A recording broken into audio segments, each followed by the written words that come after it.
beaucoup, Laurence Thienot-Hermont. On le disait à l'instant, le Téléthon a 30 ans cette année. Vous me disiez en préparant cette émission que ce qui est peut-être le plus spectaculaire entre 1987 et aujourd'hui, c'est la connaissance que l'on a de ces maladies rares, de ces maladies génétiques. Il y a 30 ans, on ne connaissait pratiquement rien par rapport à aujourd'hui. Oui, c'est clair qu'il y a 30 ans, on était dans un vrai désert médical, dans un vrai désert scientifique. Je me souviens à l'annonce du diagnostic de la myopathie de Duchenne de mon fils, c'était l'année du Téléthon. On m'avait dit il n'y a pas de recherche et il n'y a surtout pas de candidats médicaments. On ne teste même pas de médicaments dans ces maladies rares. Donc, on connaissait combien de gènes et on en connaît combien aujourd'hui? Alors à l'époque, on connaissait à peine une demi-douzaine de gènes. Aujourd'hui, on en connaît plus de 3600. Donc ça veut dire des centaines de milliers de malades, voilà, pour lesquels il y a un nom sur la maladie. Et ça, avoir un nom, c'est même déjà un début de victoire. Et puis ce qui a fondamentalement changé aussi, c'est l'espérance de vie des malades, justement. Oui, tout à fait. Et puis ce que je voudrais souligner, c'est que dans ce Téléthon, par exemple, nous verrons dans les visages du Téléthon Mathilde, qui a le visage de l'espoir. Parce que Mathilde, elle était en errance diagnostique pendant 20 ans. Presque plus de 20 ans. Aujourd'hui, non seulement il y a 1 an et demi, lorsqu'elle est venue dans l'Institut de myologie pour peut-être avoir enfin un nom sur sa maladie, on lui a donné le nom de sa maladie. Et puis en plus, on lui a donné aussi une prescription avec un traitement qui fait qu'aujourd'hui... Elle a retrouvé l'usage de ses jambes. Voilà, aujourd'hui, alors qu'antérieurement, elle marchait très très peu, aujourd'hui, elle peut faire des centaines de mètres. Donc vraiment... Il y a Donc beaucoup, ça veut dire d'espoir. Cela veut dire que des progrès existent en termes de traitement. Il y aurait entre 6 et 8 000 maladies rares, on dit rares, mais en fait le nombre de personnes touchées, le nombre de personnes atteintes est beaucoup plus important qu'on ne le croit. Oui, les maladies sont rares, mais les malades sont très très nombreux parce qu'en fait, 6 à 8 000 maladies, France, 3 millions de personnes sont concernées par les maladies rares.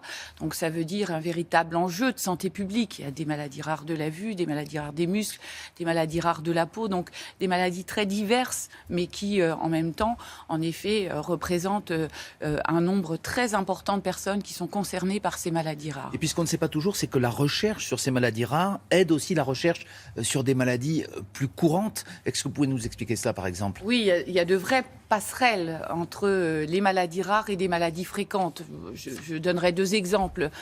Par exemple, lorsque les chercheurs développent des connaissances, des innovations thérapeutiques pour des maladies rares de la vision, on voit que ça leur donne des clés pour comprendre la dégénérescence maculaire liée à l'âge, qui, elle, concerne 15% de la population. L'autre exemple, je me souviens sur le plateau du Téléthon 2015, où nous avions le professeur Ménaché qui expliquait combien il avait développé une thérapie très innovante, thérapie cellulaire, pour l'infarctus du myocarde. Et nous avions Jacqueline sur le plateau du Téléthon qui était tout à fait représentative de ce premier succès, en tout cas, d'une thérapie très innovante dans l'infarctus du myocarde à partir de financement aussi donc, du Téléthon. Aider la recherche sur le Téléthon, c'est aussi aider la recherche tout court, en fait. Oui, parce que la recherche ne fonctionne pas en silo.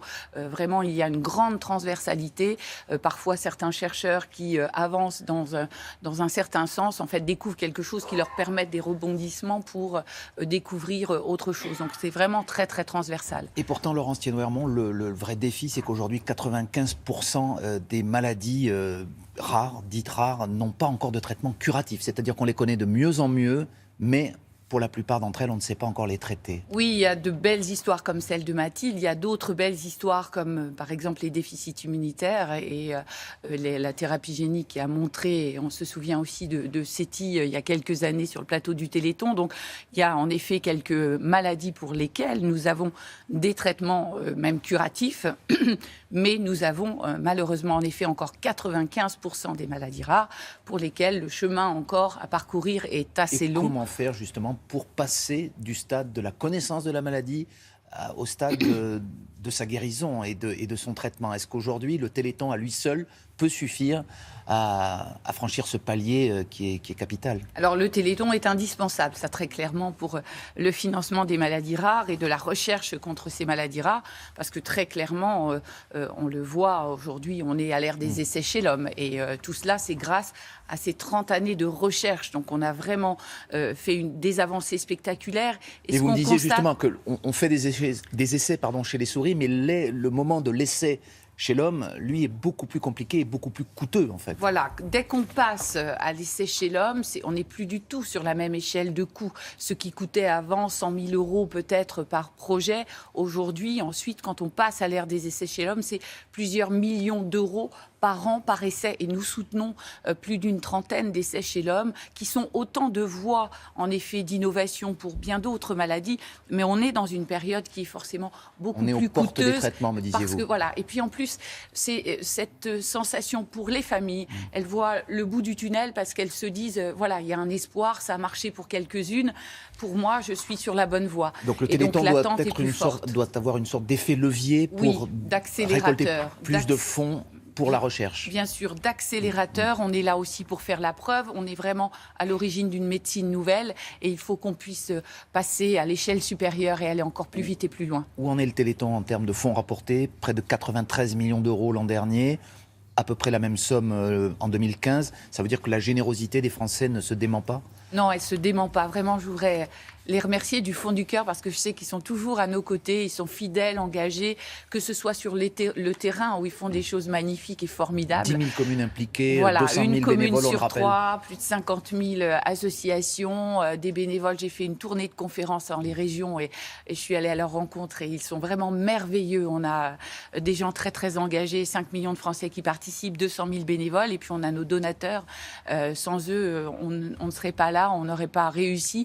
C'est vraiment la mobilisation de tous qui nous a permis toutes ces victoires d'hier et celles qu'on aura demain au nom de toutes les familles qui attendent. Et on le rappelle, il y a le Téléthon et puis toutes les actions effectivement menées sur le terrain qui, je crois, rapportent près de 40% des fonds qui vont finalement sur la somme globale du Téléthon. 40% avec, c'est un de nos directeurs scientifiques qui avait écrit un livre « On peut changer le monde en vendant des crêpes et des ballons » et c'est bien la réalité, c'est le Téléthon.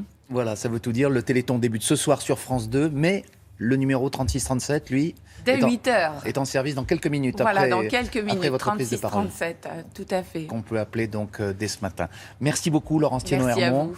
Et donc, bon Téléthon, c'est à vous, Laurent, et très bonne journée à tous. Merci Jeff, très bonne journée à tous les deux. Et bien sûr, Télématin sera là demain pour vous accompagner le Téléthon.